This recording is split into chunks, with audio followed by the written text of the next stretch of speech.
Welcome to EPS academy. EPS academy provide करता है live classes, test series, study materials, PDF, doubt clearing session, proper career guidance.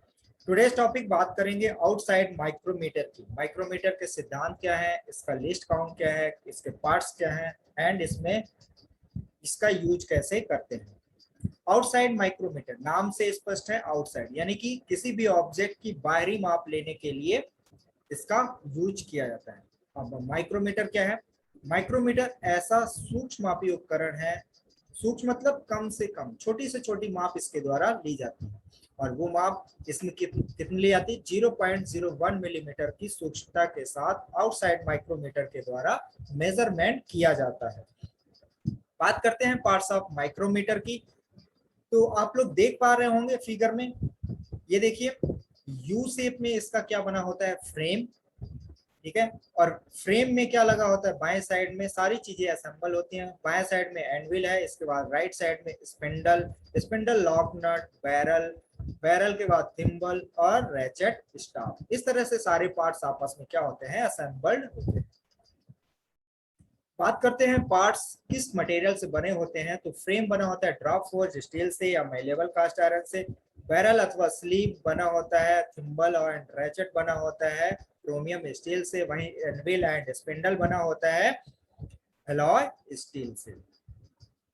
Working principle बात करते हैं कि इसका सिद्धांत क्या है। माइक्रोमीटर किसके सिद्धांत पर काम करता है? तो माइक्रोमीटर नट और बोल्ट के सिद्धांत पर या स्क्रू और नट के सिद्धांत पर काम करता है।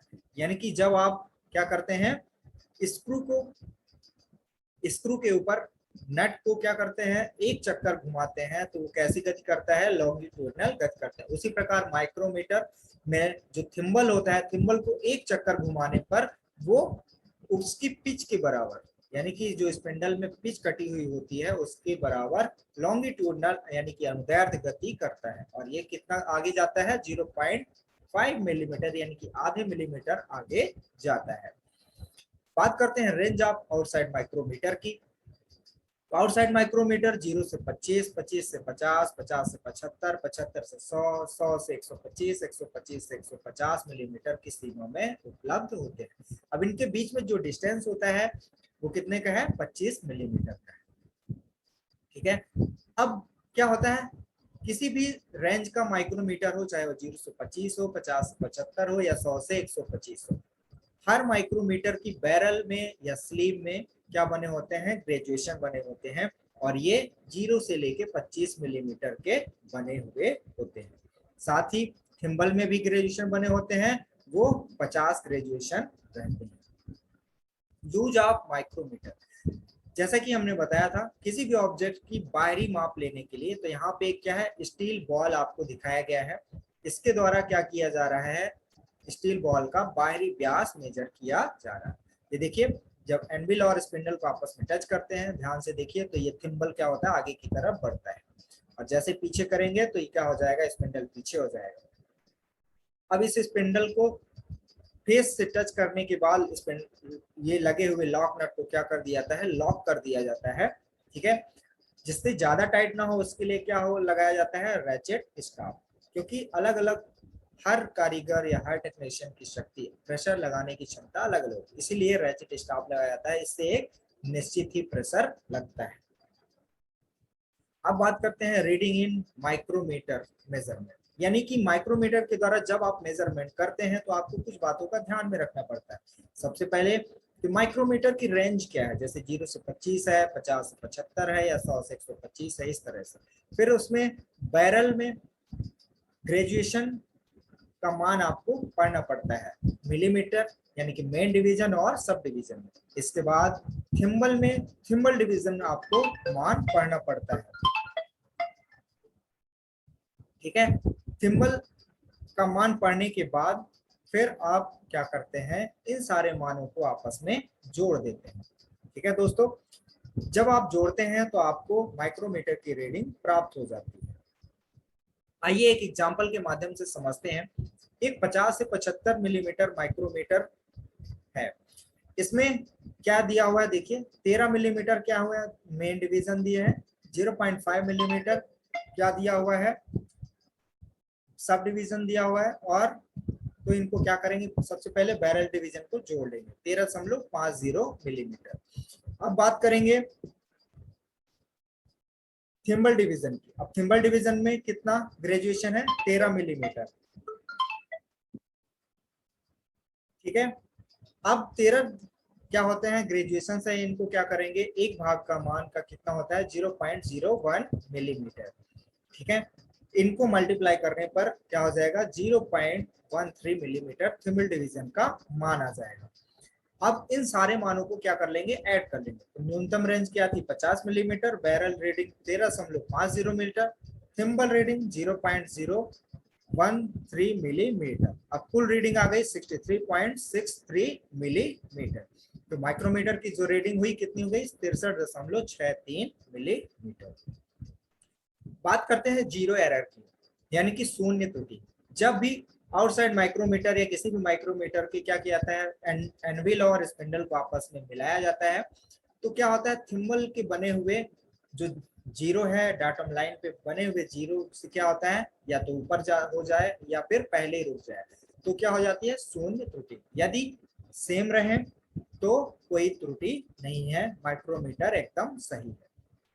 आइए फिगर के माध्यम से इसको समझते हैं। तो देखिए नो जीरो एरर।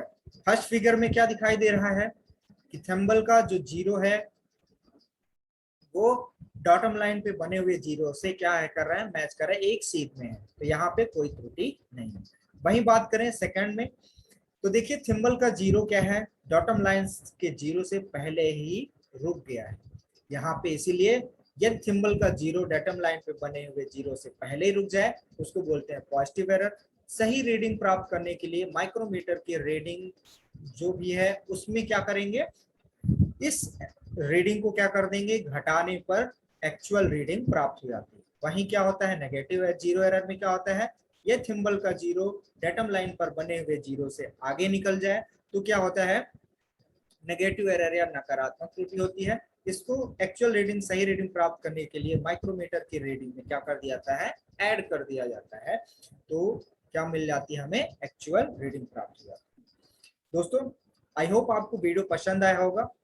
यदि आप भी fitter course, electrician course, welder course, Turner, machinist, किसी भी ट्रेड में आईटीआई में आप आईटीआई कोर्स कर रहे हैं या करना चाहते हैं तो EPS academy online classes provide करता है। आप आइए ईपीएस एकेडमी के साथ ग्रो करिए और अनलिमिटेड सफलता पाइए। ईपीएस एकेडमी प्लस सब्सक्रिप्शन के फायदे हैं, आप कभी भी और कहीं भी असीमित क्लासेस अटेंड कर सकते हैं। रेगुलर बेसिस पे आपको डाउट क्लियरिंग सेशन प्रोवाइड किया जाता है। सारे कोर्सेज बेस्ट एजुकेटर के द्वारा प्रोवाइड किए जाते हैं। टेस्ट एंड टीच के माध्यम से आप अपने लर्निंग को ट्रैक करते हैं, सीखते हैं और अपने लक्ष्य की ओर आगे बढ़ते हैं। यहाँ पे स्टडी मटेरियल्स हिंदी और इंग्लिश माध्यम में प्रोवाइड किया जाता है। साथ ही आपको प्रॉपर करियर गाइडेंस भी प्रोवाइड किया जाता है, यानी आप आईटीआई के बाद अप्रेंटिस या फिर कौन सा जॉब करें जो आपके लिए सही हो। तो दोस्तों देर मत कीजिए, get it on Google play store पे अभी जाइए और ईपीएस एकेडमी ऐप डाउनलोड कीजिए। वीडियो के डिस्क्रिप्शन में आपको ईपीएस एकेडमी ऐप का लिंक मिल जाएगा, साथ ही वेबसाइट का लिंक मिल जाएगा। आप यहाँ से भी रजिस्टर कर सकते हैं और सारी क्लासेस का आनंद ले सकते हैं। दोस्तों ईपीएस एकेडमी जन्माष्टमी और teachers day special offer launch कर रहे हैं, जिसमें आपको get it extra 50% of provide किया जा रहा है। तो दोस्तों देर मत कीजिए, तुरंत जाइए ईपीएस एकेडमी ऐप पे और ईपीएस 50 अप्लाई कूपन कोड क्या करेंगे, आप वहां पे कूपन कोड डालना है आपको ईपीएस 50 और आप इस ऑफर का, इस छूट का आनंद ले सकते हैं। दोस्तों ईपीएस एकेडमी चैनल को सब्सक्राइब कीजिए, वीडियो को लाइक कीजिए और अपने दोस्त, अपने कॉलेज में, फ्रेंड में, फैमिली में, जानने वालों में सब में शेयर करिए और उनके नॉलेज में क्या करिए, नॉलेज को बढ़ाइए। दोस्तों ईपीएस एकेडमी ऐप चैनल के में बेल आइकॉन को प्रेस करना मत भूलिएगा, जिससे आने वाली लेटेस्ट वीडियो आपको मिलती रहे। मिलते हैं एक नए नेक्स्ट वीडियो में नए टॉपिक के साथ।